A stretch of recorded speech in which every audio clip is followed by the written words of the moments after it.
আমি আইনমন্ত্রী হয়ে আমি এখন কিন্তু নিজে ঠকে গেছি। একজন আইনজীবীর জীবনে বাইরের থেকে মনে হয় অনেক সময় থাকবে।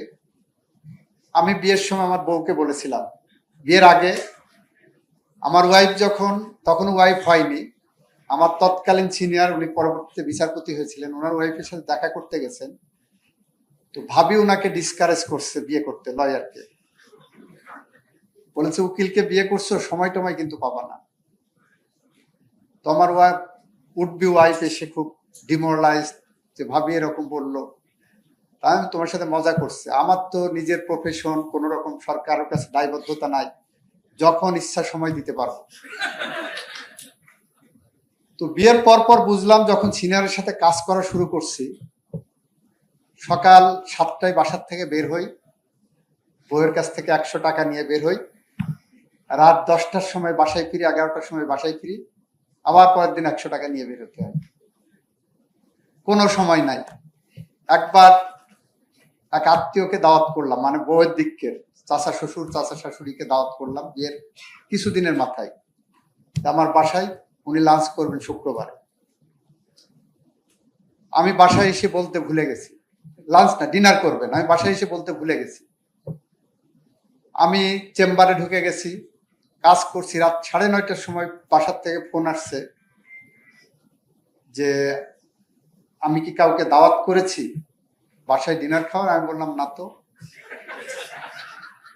তো বলে যে এরকম চাচা চাচি আসছেন, ওদেরকে নাকি ওনাদেরকে ডিনারে দাওয়াত করছেন, তো ভুলে গেছি।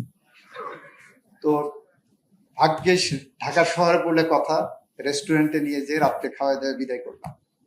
এমন অনেক সন্ধ্যা গেছে যে আমাদের দুইজনের বিয়েতে যাওয়ার কথা, কারণ অনুষ্ঠানে যাওয়ার কথা, বিবি সেজে গুজে বসে আছে, আমার সময় হয়নি।